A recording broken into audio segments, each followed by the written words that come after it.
Hello dear health seekers, Inga from Health Origins here and welcome to week 9 meal prep for weight loss show. So today I'm going to be making a jackfruit and chickpea stew as well as swede, mashed swede, as well as a couple of other things. So let's begin.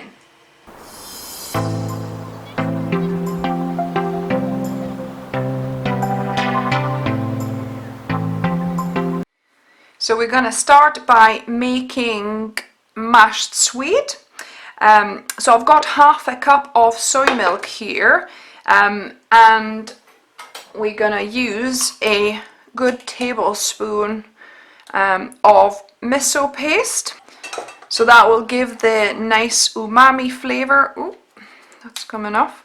That will give a nice umami flavor.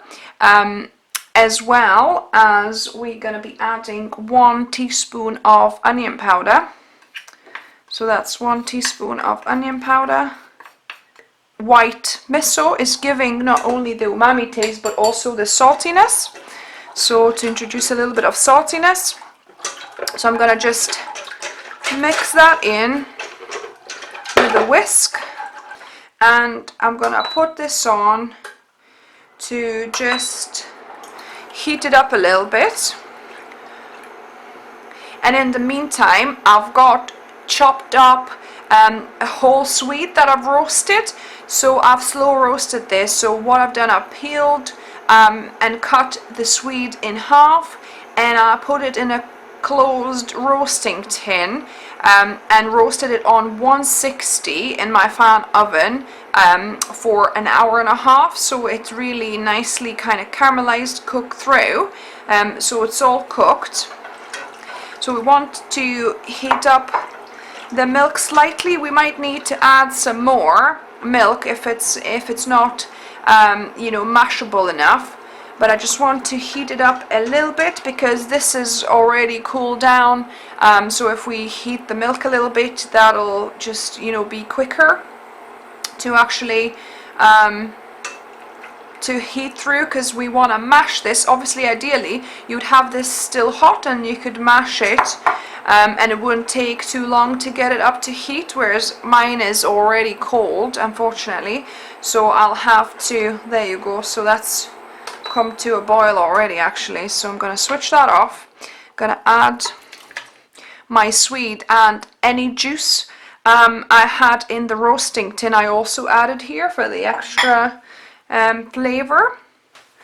So I'm going to use a my masher, and obviously this is a non-stick pot I'm using, so you want to be really careful. You're probably best off mashing it elsewhere and then only adding it to a pot if you don't want to scratch the non-stick layer. I mean, my this salter pan is quite good. I'll link to this in the description below for you, because apparently you could use metal utensils in it, but I would still not recommend it to keep the longevity of the non-stick layer. But I'm being very careful not to scratch that surface and just giving it a careful mash. But you're probably best off mashing it in a glass bowl somewhere or a metal bowl and then adding it to the pot into the milk, and that way you're not risking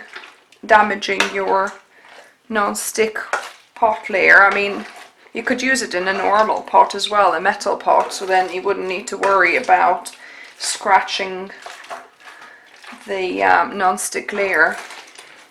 So yeah, so actually I think I need a little bit more milk. So I'm just going to add a little bit more milk at a time. That's just some natural soy milk I'm using. You could use any other plant milk as well. And just keep on mashing it until I've got the right texture and the right kind of consistency that I'm going for. If you wanted to make this even smoother, you could do it with a stick blender at the end as well. So that will get it even smoother for you, silkier. So I'm going to add just a little bit more milk, and we're going to heat it back up again. So this has now heated through, and we're going to do a quick taste test. So now taste testing the Swede mash. Give it a little go. Yum. I'm not a massive fan of Swede, but saying that, using the roasting method and also adding the miso and the plant milk, you can also, if you're a fan of pepper, you could add obviously some pepper, and if you're missing some salt, you can add extra salt, but this is delicious. So we'll start our jackfruit chickpea stew, and I've got 1 onion chopped, and I've preheated my stainless steel pan here to the point where it doesn't stick. I've got 2 cloves of garlic, and I've chopped the garlic. I'm gonna add 1 pinch of salt just to release a little bit more moisture from the onions. I'm gonna add 2 sprigs or 3 sprigs of thyme here and 1 bay leaf. I'll add 1 large pointed pepper or 2 small ones, just sliced thinly. I'm gonna add 1 jalapeno. You can add a diced chili, but I haven't got any chilies, so I've just got a marinated jalapenos that we're trying to use up, so I'm adding that. I'm adding 1.5 tablespoons of grated ginger, so about 8 centimeters chunk. Sorry about the steam. I've added about half a cup of stock here to just deglaze the pan a little bit, and I'm gonna add my sweet potato. So this is 1 large sweet potato chopped into about 2 centimeter chunks. I'm gonna add half a teaspoon of oregano. So this is dried oregano. Don't know how you say it, oregano or oregano. Let me know in the comments below. And at this point you could also add some vegan chicken seasoning. It would go really well. So maybe about a tablespoon of the seasoning. And I make my own vegan chicken seasoning, and I can link you to the recipe in the card above and in the description below as well.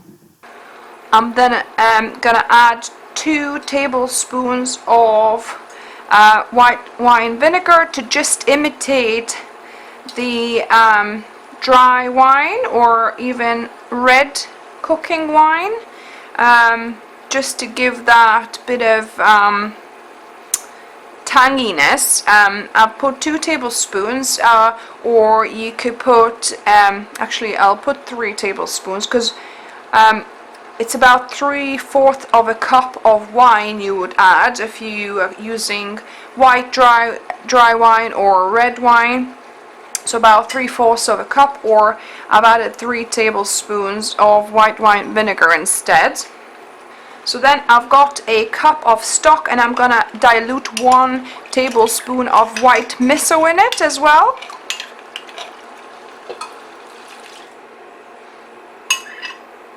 And then the last thing I'm gonna add is 1 can of green jackfruit, drained, and then I've chopped it into a bit of smaller pieces.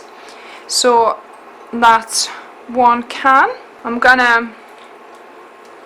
mix that in, and I'm gonna simmer this covered for about 15 minutes.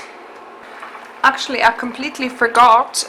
I also want to put 1 teaspoon of cumin and 1 teaspoon of onion powder and half a teaspoon of garlic powder here as well.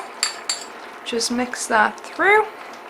And if you want a darker colored stew, as if beefy if you like, then put some, instead of white miso paste, put a tablespoon of red or brown miso paste, and also add some soy sauce, and add red white vinegar rather than the white vinegar.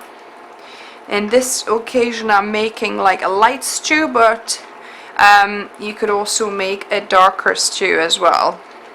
So it's been 15 minutes that this has been simmering, so I'm gonna take out the sprigs of thyme and gonna fish out the bay leaf somewhere. And now I'm gonna add a tin of chickpeas, so 1.5 cups of cooked chickpeas. Then I've got 2 slow roasted carrots that I've sliced, and you know, that could be it. That's kind of the basic recipe, but I also have some parsnips as well that I roasted, so I'm going to add these too, and I'm going to give it a mix. And now I want to put this in a roasting tin and in the oven covered, and on not 190 or 200 degrees, and we want to cook that for about 30 minutes. In fact, because there's a lot of ingredients, I will add a little bit more of stock, so perhaps another cup of stock I'm going to need to add. So I've added the stew into my roasting tin, and I'm going to add another cup of water just for a bit more liquid, so that we could have like nice thick gravy afterwards. So my oven is preheating on 200 degrees. So we're going to roast this for 30 minutes, and then we'll see if we need to add a little bit of starch slurry to thicken up the sauce. So it's been 30 minutes that the stew has been baking in the oven, and as you can see, the juice in between the liquid is not very thick. So what I've done, I've added 1 tablespoon of potato starch and about 1 tablespoon of water, and I'm gonna just mix that through, and that will thicken this liquid. I'm gonna put this back in the oven for another 2-3 minutes, so that it just kind of heats through, the potato starch cooks through, and as you can see, it's already thickening out nicely. So yeah, a couple more minutes in the oven and this will be ready. So it's been another couple of minutes in the oven and the sauce has thickened up nicely, and we are ready to taste test. And another quick tip, if you don't have potato starch, you could use any starches, so tapioca, arrowroot or corn flour would work as well. If you're using corn flour, maybe leave it in for about 5 minutes to make sure it kind of cooks through. But yeah, so any kind of starch would work to thicken up the sauce. Now on to taste testing the jackfruit chickpea stew. So let's give this a go.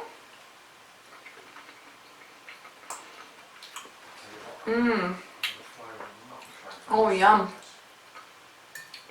This is so delicious. It's got a bit of a kick from the jalapeno, funny enough, although it was just one kind of marinated jalapeno that I put on into the whole bit, but I can actually taste a little bit of spiciness. It's mad. Oh, there's so many lovely flavors, and everything is cooked through. there's a bit of sourness from the wine vinegar that we've put in. Just delicious. And if you like your stew a little bit runnier, I think it could benefit from another cup of stock, I would say. So yeah, so maybe add another cup of stock just so that you've got a little bit more gravy, a little bit more liquid. So this is the completed lot, my meal prep for week 9. So we've got the jackfruit chickpea stew. Like I said, I would add maybe a little bit more stock so it's a little bit more juicy. It's got a bit of gravy in it. Then I've got my Swede mash, so mashed Swede or turnip or baggy or whatever you want to call it. Then I've got some risotto rice, so this one actually is from white risotto rice that I had left over from ages ago, so I wanted to use it up. Normally I make it from brown risotto rice, brown short grain rice that is, but this is just a staple in our house. We have it pretty much every week because it's, like I said, it's just so easy. Risotto is just so easy to make in my Thermomix and it's so delicious. Then I've got my red cabbage slaw, which I'm going to link to in description how I make it. And then I've got some black beans. There's a couple of cups of black beans that I've cooked, and you know, I'll be having those with the stew. And the other thing I'm still cooking is brown rice, so I'll have some basmati brown rice to go with it as well. And this one is just the same stew that didn't fit in that container. So this is the lot. Week 9 done and dusted. Give me a thumbs up if you like this video, and let me know what is your staple recipe that you make pretty much every week. For us, it's the creamy simple risotto that I make very, very often because it's so easy to make in the Thermomix for me. But it would be interesting to know what is your go-to recipe pretty much every week. And also let me know what other recipes you would like me to cover on this channel. If you're new here, welcome, and subscribe for more videos on Wednesdays and Saturdays. And remember, food is fuel, so be mindful of what you put in the body. Until next time.